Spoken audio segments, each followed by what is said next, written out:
day and good afternoon, racing fans. Welcome to Hawthorne Racecourse for a Sunday afternoon of thoroughbred action. Jim Miller and Emily Gullikson joining you on this rainy Sunday afternoon. Emily, track's listed as muddy right now. Looks like it's going to rain. It's conditions we very rarely see in the Chicagoland area.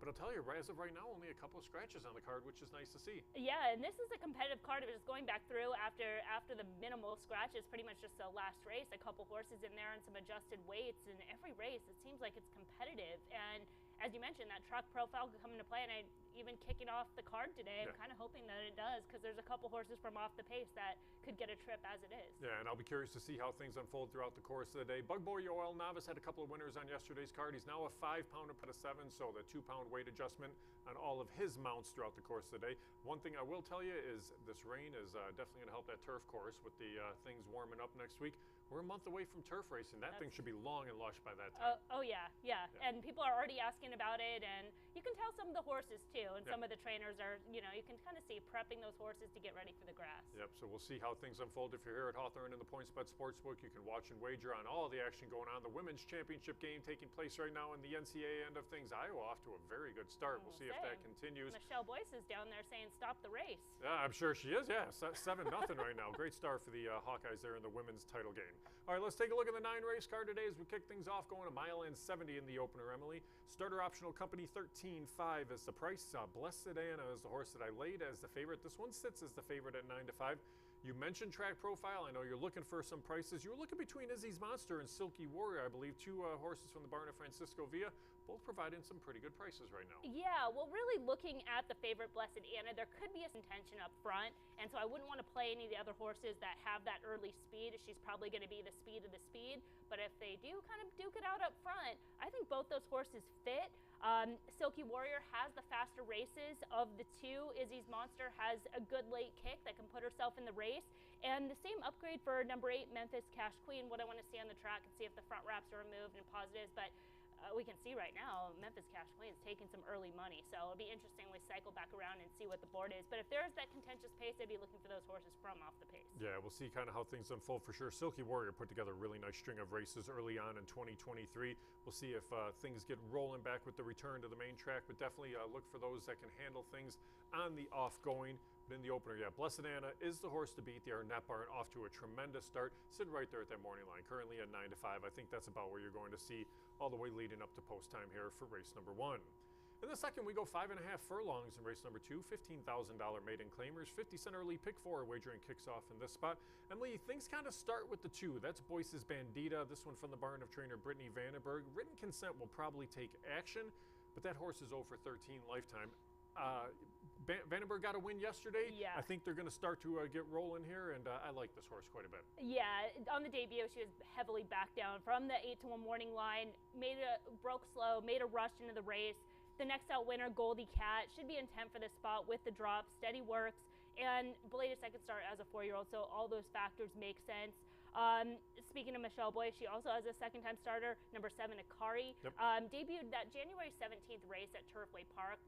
If people weren't watching that day, that was a night that it was extremely, extremely cold. They ended up canceling the races after the 5th. So that's kind of one of those days that you can kind of almost draw a line through a lot of horses on that day, because it was cold. Yeah. I wouldn't want to run in that cold. Well, and especially at Turfway, you get a really bad kickback off the synthetic surface there when it gets cold and gets windy. So see definitely how horses handle this move over to Hawthorne. What's interesting, Boyce's Bandita is the Illinois bred that stays in for the $15,000 tag.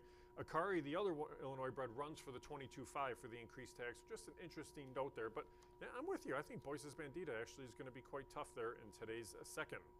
Third race on the card, 5.5 furlongs, $25,000 maidens in race number 3. Field of 7 to line up in this spot. Sharp stick along the inside, the 9-5 favorite. I think this horse will be the deserving favorite. I think the horse should be favored, and let's see what we get out of Sharp Stick. What do you make of this one shortening back up a little bit in distance? Yeah, I think that this horse makes a lot of sense in here. Probably the right move in terms of the Oaklawn Park cycle. They were just compromised by a lot of trips. Wide trip on December 30th, a flow upgrade staying on the best of speed through the fast pace at the longer than ideal distance last out, so makes a lot of sense. But I'm wondering if you went back to a horse in this spot. Who'd you think I was going back to? Defiant Malice. No. Stayed away from this one today, yes. Really? That's a horse I gave a look to last time out. I went to Irish Coast. I upgraded him here, yeah. I went to Irish Coast, and it's interesting because Defiant Malice is kind of in the similar situation Perfect Wager was in yesterday. It's route going back to the sprint. and the route came back quickly with the quick return. No, I stayed away from that one. Irish Coast is intriguing to me for the fact that Tanner Tracy's had a really good meet. The horse is well bred. Lasix for the debut. I like the pattern of workouts. What's interesting though is you typically get a little bit quicker gate drills. And the 2 gate drills that you see haven't been as fast. So I wonder if this one's going to get away a step slowly or not, which is my one concern here. Sharp Stick is clearly the horse to beat in this race, but yeah, for me, I just took a little bit of a stab looking for a little bit of a price there with Irish Coast. All right, now let's get to Defiant Malice.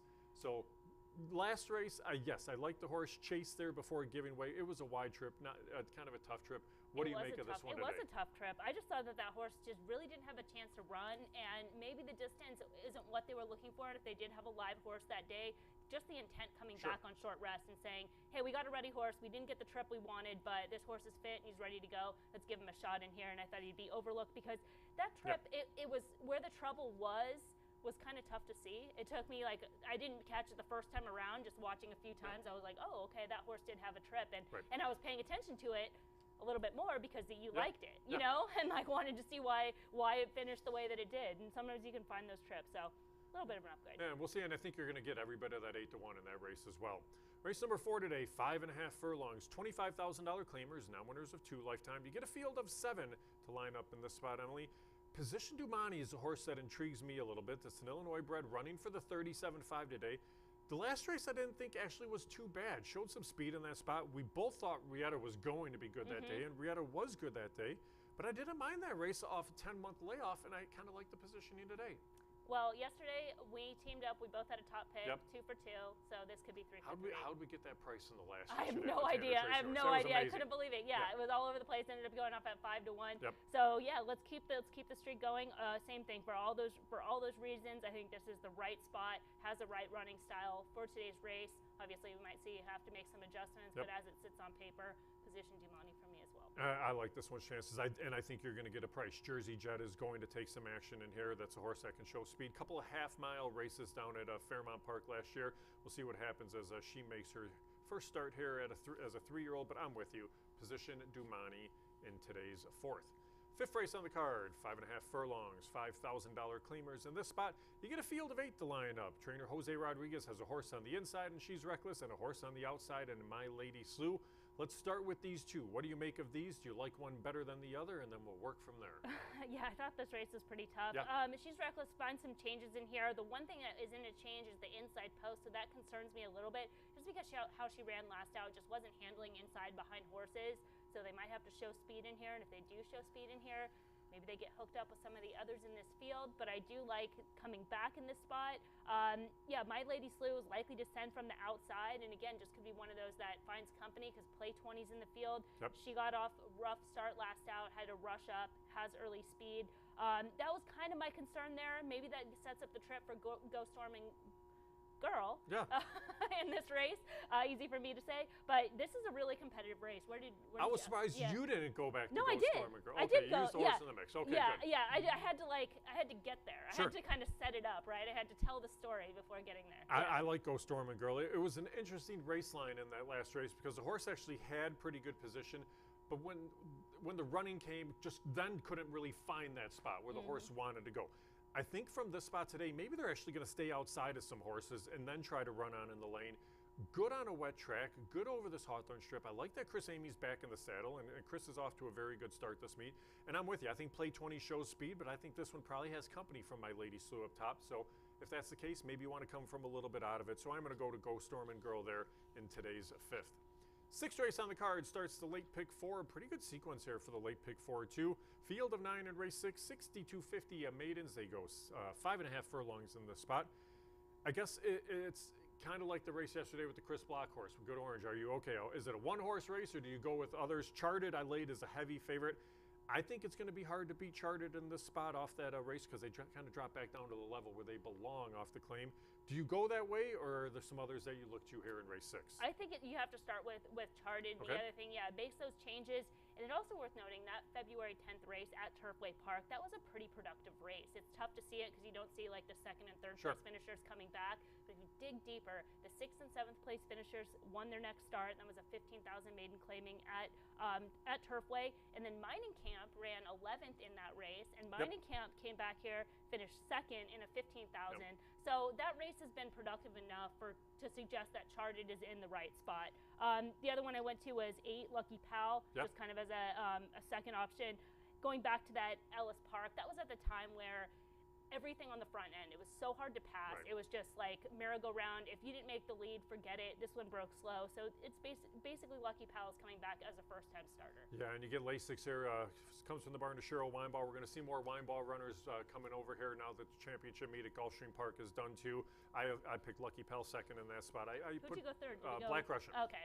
A little separation in the end. Yeah, so, and after that, I think you do have to spread. You can go to a few different horses here. So if you can beat the favorite, you're definitely going to find value there in race number 6. In the 7th, 5.5 furlongs, conditioned to $5,000 claimers in this spot. Field of 9 to line up in here. Opaline is the horse I laid as the 5-2 favorite. I left that one out. I went to Anaconda. I used Heart of Hanish. Heart of Hanish was a horse that I know you gave a little bit of consideration to as well. Yeah, I think we kind of see it the same way. Heart of Hanish just could have a pace advantage in this race and upside, making the second start back off the layoff. She showed early speed. They had a big hurdle. It was a 600-day layoff. That's pretty tough. And also returning late in the Fairgrounds meet. And this is an angle I'll talk about later on the card. I'm not really like one of those big like angles type, like the big things, but there's sometimes like no one's really pointing for the end of a meet, especially a long meet like the Fairgrounds, right? You're not waiting until closing week. So this one, like making kind of the late start there, and then when we get to the finale, I'll talk about another one. So I think could just present some upside. And you're right, it could have been as much as just getting a start. And that's it, more than anything else. Heart of Hanish, and this is a barn again, has had themselves a solid meet, and it was a good work, half-mile drill in 47 and change here. Anaconda is a horse that intrigues me a little bit. This is one of those that raced in Mahoning Valley throughout the course of the winter, then came over here to Hawthorne, put the blinkers on for that last start, and I thought ran a decent race in there. I think they can show a little bit more here today. Short Straw took them all the way around. Sunday Spite, who we see in this field, is back there too, ran second. But I think Anaconda is going to improve, and I like this one's chances here. And we'll see if we get a little bit of a price, 6-1 in the morning line. Race number 8, 12-5 claimers. They go 1 mile into 70 yards. You get a field of 9 to line up in the 8th. I had a tough time here putting together a line. I laid Action Seeker, the 3, is the 7-2 favorite. Armando Hernandez having a really good meet. He had a nice day yesterday, a win and a second. That one horse stretching out, I'll tell you, ran a really good race there. Big race. I have this one in the mix. Who did you use in this spot? Did you get Bloomingard in a look? I don't think I did. Who did you look to in here in race 8? Well, this is a race that I think the pace scenario is really tricky because it's one of those you don't have a lot of horses that want the lead, but a lot of horses that are fast, so it has that fire contention, which makes it just completely tough. A horse like number 9, Red Hornet, is coming off an excuse, and that horse could certainly move forward, but is going to create more pace. And I thought number 6, Category 10, could get the right trip and intent. Antonio Moraz, a little bit slow to start, but once that barn starts turning things around, they could start going. Just in terms of the surface distance, they're upgraded in this spot. Just thought could get the right trip. The races that are on par, including that 5th place in Allowance Company at Mahoning Valley last November, and even stablemate number 8, Bourbon Life, overall upside, lightly raced sophomore. They are non-winners of 2 eligible, so maybe it's a prep, and that could even suggest Category 10 is the intended one for this spot. Right, and he does leave both of them in here, so I'll be curious to see kind of how things unfold there. You get Eddie Keneally with a horse in here, and Atkins, a horse that was claimed for 15 and comes over to this spot today. So interesting spotting with this horse too, but again, you come here probably wanting to be competitive as well, and it's probably the right spot for the horse. Yeah, I upgraded Atkins over Action Seeker, and then I also gave a little bit of a push to Arrow Strike. I think that one has some form, live connections as well. Yeah, this late sequence, this is tricky. Yeah, I think you can take some stands in some spots, and you can get a little lucky. You might be able to. You might be able to catch some prices there, so we'll see how things unfold in the 8th. In the finale, 1 mile and 70 yards, maiden allowance runners, couple of key scratches. Take out Absolute Miracle, take out Starina, leaves you with a field of 8 to line up in the last. Mischief My Way is a horse that I had in the mix. I know you had in the mix as well. Comes from the barn of Chris Block. I don't know what to make of that debut race on the turf, but it was a lot of problems early on in the race, and it might have just been just nothing more than that, but I like the fact that they're right back at the same level today. Yeah, so that's kind of that same angle, right? They're debuting on closing weekend. You're not waiting until all that time. And that trip was kind of sneaky. She lunged out of the gate, took contact at the start, and then Rosario had just had her on a hold behind horses. And she showed run. She was in traffic and made some middle moves. And off those visuals, she looks like one that has early speed and wants to be on or near the lead. So I think of a clean break, she gets out there and could be tough just in terms of the timing, getting the fitness under their belt. So yeah, I gave her a look. I think she's going to be shorter than the morning line, especially after the scratches. Yeah, right. And 12 on the turf at fairgrounds sometimes can get a little bit tight too. Yeah. So it's just one of those things where didn't get away well, and that just might have been the end of the day more than anything else. Bolt Oro is a horse that I scratched into. I had Starina on top originally. Bolt Oro has faced some pretty tough horses. Ran a pretty good race on that last out. The one concern for me, and it's great to see, but it was a 1.5 mile race in that last out. You're seeing longer distances, and this one's run well, and the horses run okay at the mile 72. I love the fact that they were running some really long races. I'd love to see it a little bit more, but it's just going to be a question of real estate if the horse can get up in time or not. But Bolt Oro is the one I went to on top in the finale. All right, that's how we see the races here for the 9-race card. Let's flip back to the opener. We are going to have a little bit shorter post-race throughout the course of the day with the weather here at Hawthorne. But in race number 1, we go a mile and 70 yards, field of 8 to line up in the first win play show. Exact the Tri Super, double, pick 3, pick 5. Place pick 8, 8% takeout in the place pick 8, 12% takeout win play show. And in the first, Emily, you look at the board right now, the outside 2 horses are taking the action in the 7, Blessed Anna, and the 8, Memphis Cash Queen. Let's start with the 7, Blessed Anna, and we'll work from there. This one, co-favorite at 2-1, comes from the barn of trainer John Arnett. Yeah, it has a lot of early speed, and I think that's why the connections are looking in this spot, being able to get out in front, the public as well. Is she going to get pace pressure? Still stay on as the best of the speed, so has that angle going for her. I'm surprised coming back off that 58-day freshening. That might have been a sign of confidence and just with the class change, as well as a slightly softer par just from those other races. And her prior races, she was actually showing run just out of position and wide trips, different race dynamics. So I think they wanted to get her out in front, get her out of trouble, get her into the race, and seem to respond. And in terms of the figures, overall consistent, that fits with this field. Yeah, it definitely does. Currently sitting at 4-1. And then the 2 horse here is Izzy's Monster. Izzy's Monster, the other Francisco Villa entrant in the spot, sitting right there at that morning line of 8-1. Luis Colon gets the call today. This horse makes a pretty good impression actually in the paddock right now, Emily, and does have a couple of wins over this Hawthorne strip too. Yeah, she's not quite as fast, but does have the benefit, and we're comparing the 2 stablemates that are the Villa Bard's been sending out live as of late and last season. Just not quite as fast, so has to improve in that department, but has the established form over this course. Is one that has handled a variety of surfaces, is who she is. Coming back now as a lightly raced 4-year-old, so could step up. Yeah, the other one I want to touch on here is the 5. That's dialed in. I don't understand 24-1.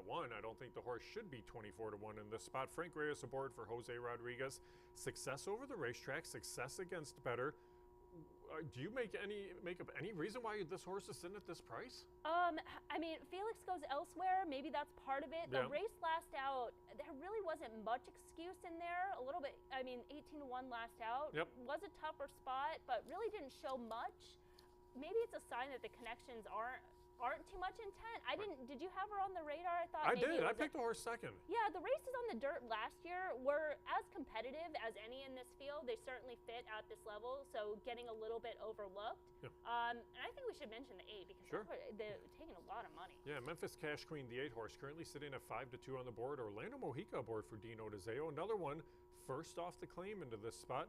How about this one? Especially on the wet track, seems to move up too. Okay, so the one thing I wanted to see about this horse, they are. So that to me suggests intent to come back, especially with the early money in there.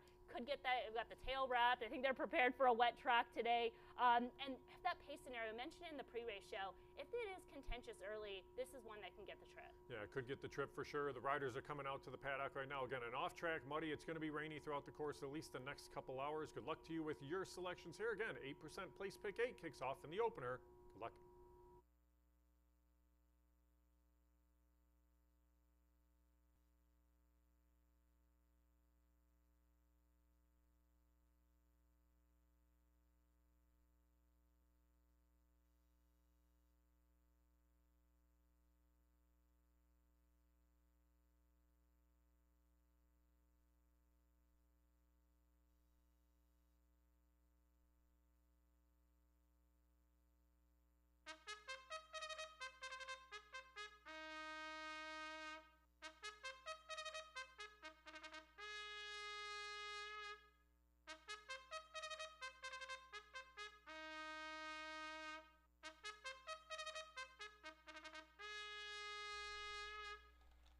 Coming on the track for today's first race, they'll go a mile and 70 yards on a track currently listed as muddy.